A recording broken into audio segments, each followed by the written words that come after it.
Okay, we have a floor plan that is incomplete, and we need to complete all the necessary things: doors, windows, another door there.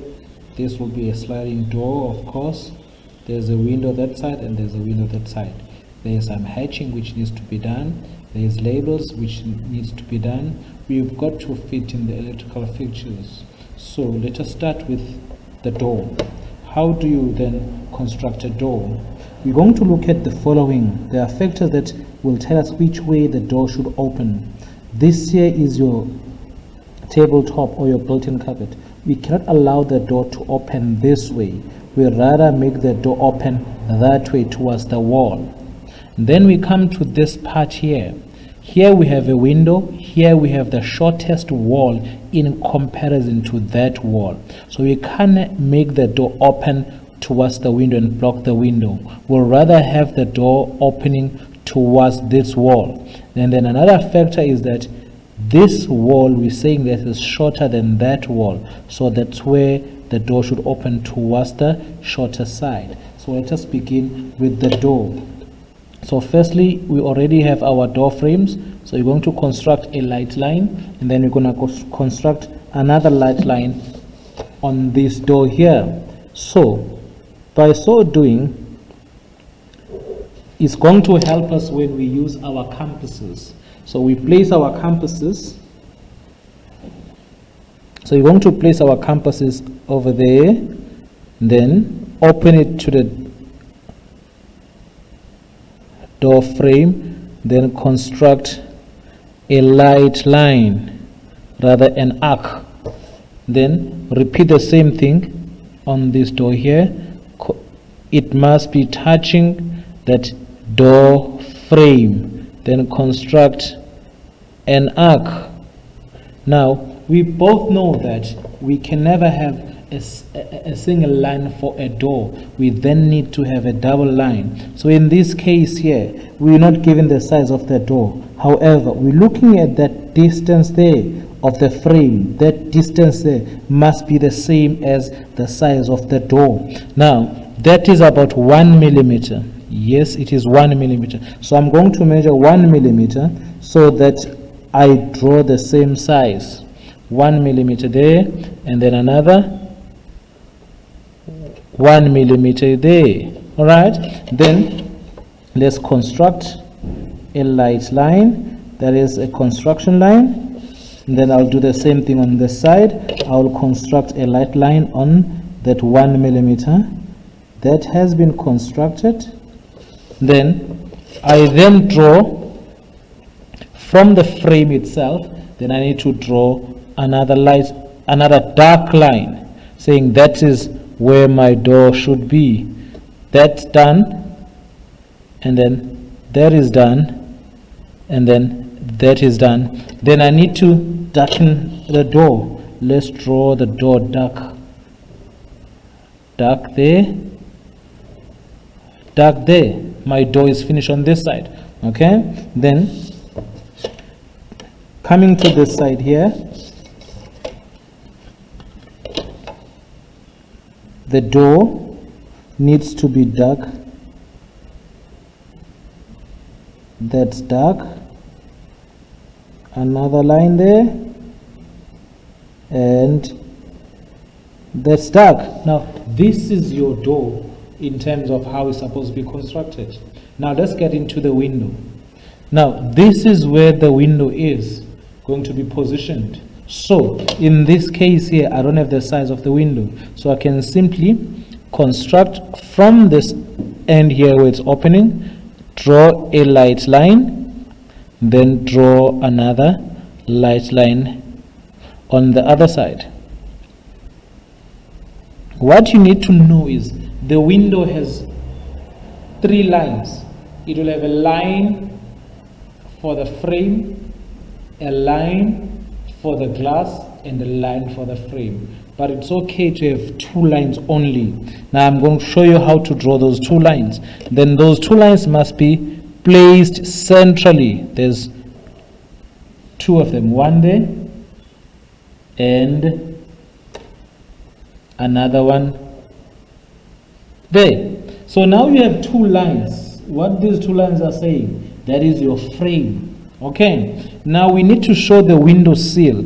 It then protrudes past the wall. In other words, then I only take the distance that I'm going to assume in good proportion, which is about 1 millimeter in this case, and that will be my window sill.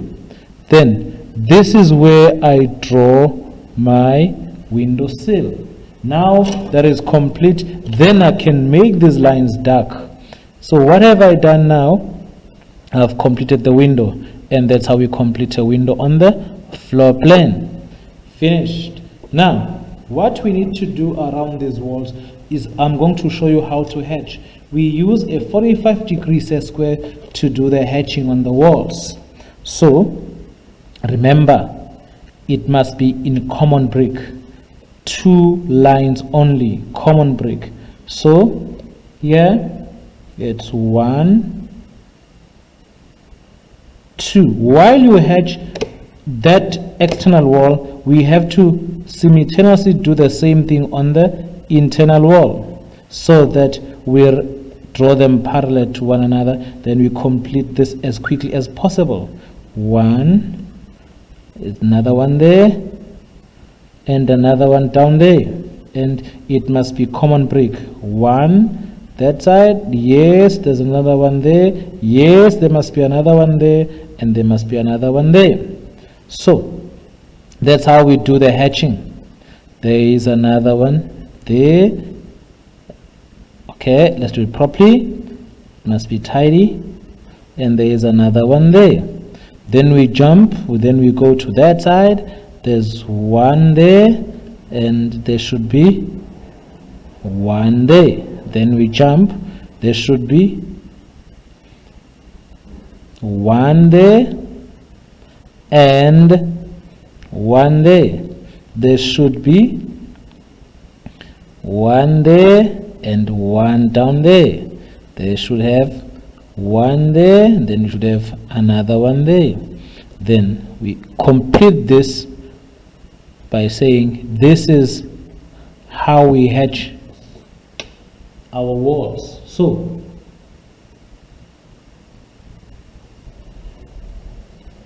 now that all your hatching is complete, let us now, because this is the external door, so you're stepping outside, and that is the external door, you're stepping outside, you then need to draw this line here that joins this, showing that you are stepping outside of the house. All right, then let's go to the sliding door. Sliding door, it will be the same case. This is your step, so it means there must be a line over there showing that you are stepping outside. Why is that so? The level of this room and the level of the outside is not the same. Then let us draw the sliding door, and this is how we draw the sliding door. We must have 3 lines. We must have 3 lines. So that's line 1, then we have line 2, then we have the last line, line number 3. Then that's how we end up with 3 lines. Then these 3 lines will have the following. Between, or at the center, we must have 1 there, then we must have another one in a different position, and that is correct. Then we need to show the direction of which side the door is opening, so we can put that arrow there and then complete it by putting an arrowhead showing that it opens towards the left hand side, and that is how you construct a sliding door. Now let us put in the sanitary features. This here I will say is the bath. We must have a circle there showing that that is the side where the water is going to run through. Then we need the sink, kitchen sink. 1, that side. We'll draw another light line here. Then we will join. We're drawing a single bowl sink. That's one there, and just about that should be okay. Single bowl sink. I'll put the bowl on the right hand side. I'll put the bowl on the right hand side. Okay, so that it's closer to the window. That's your bowl. Let's just join that, and this is your bowl. So we're gonna put a circle there, showing that that's where the water is going to be released. This is now your sink. Now in the bathroom there's something missing. You're gonna put in the water closet. Let us have water closet. Let's just put it here. Water closet there. That should be fine. And this is how we draw the water closet. That's your water closet over there. And then next thing that we need in this bathroom is a wash basin. How are you going to construct a wash basin? Let us assume that we place our wash basin here. We place our wash basin there, so that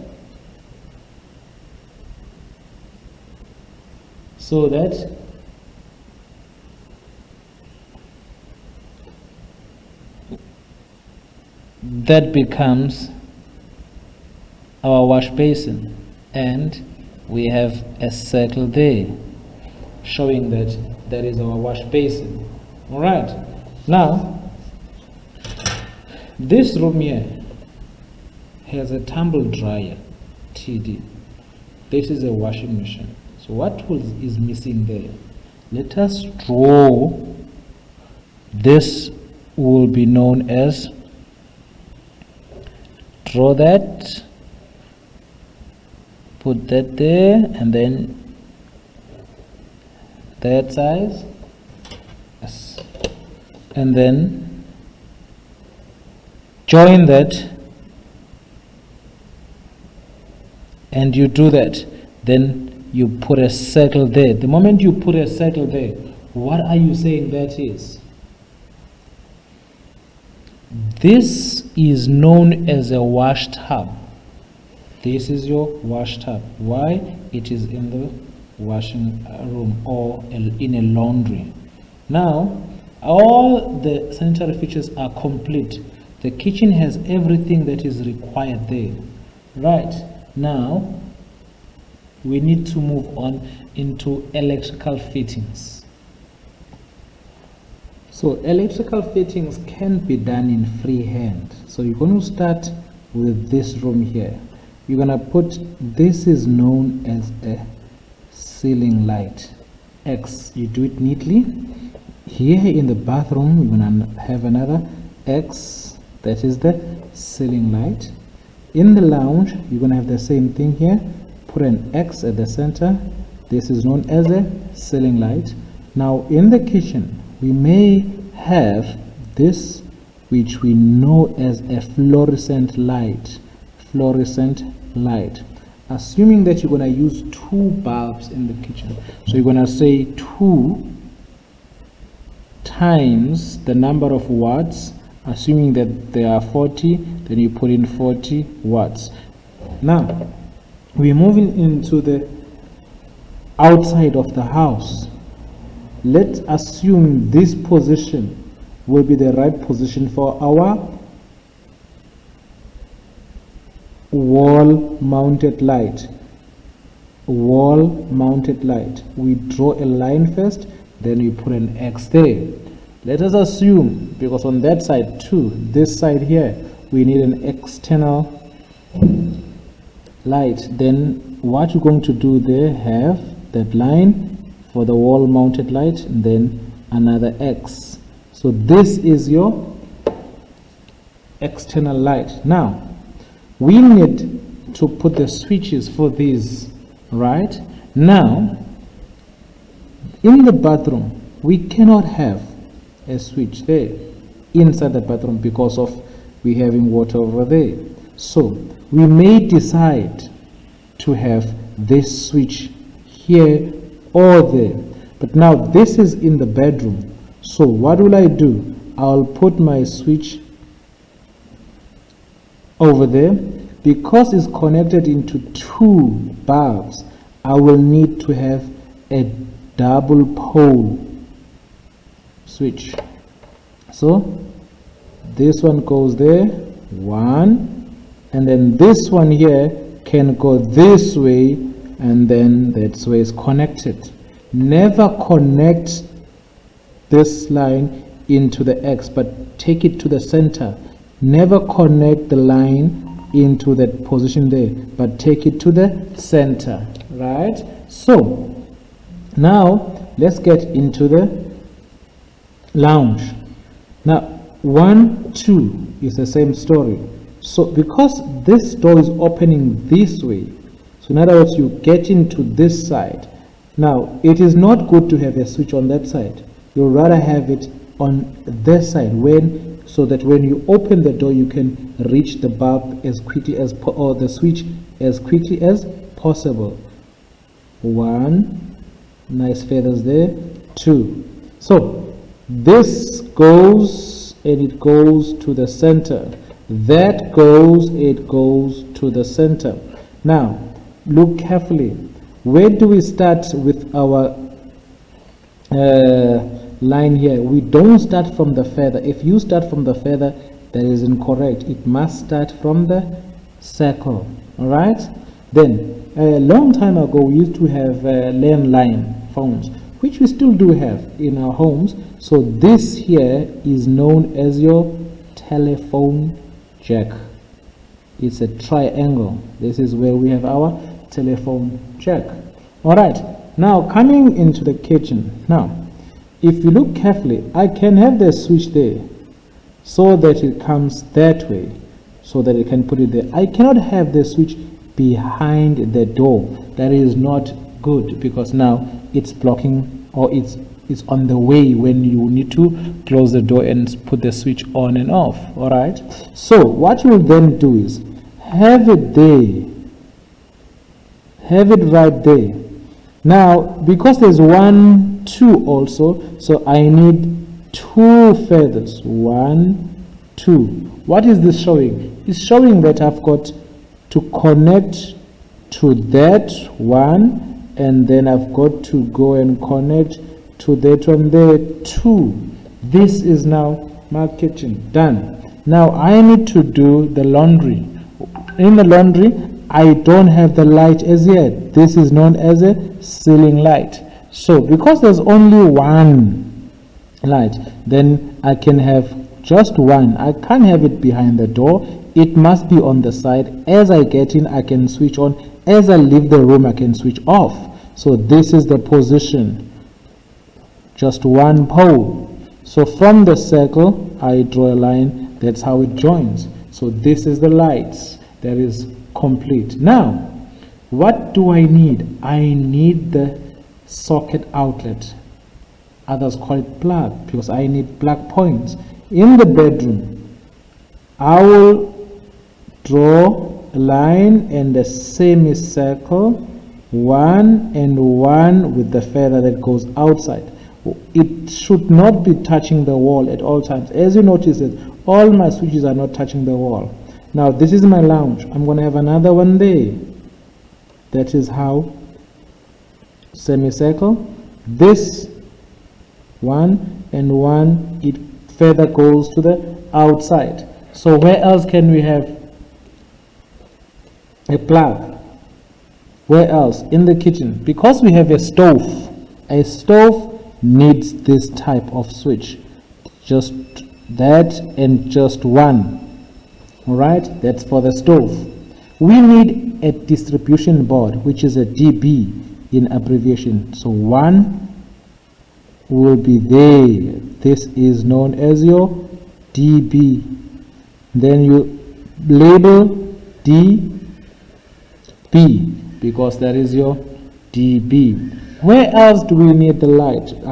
The plugs rather. I think we have done all except in the laundry, because we have tumble dryer and we have a washing machine. So if we just have one there, this one here will connect both the tumble dryer and the washing machine. There is one there. Please draw this close enough to the wall, but it must not touch the wall. Therefore, in this case, electrical fittings is complete. Just one more thing that we missed in terms of the bedroom. We missed this fixture here, which is known as BIC, built-in cupboard.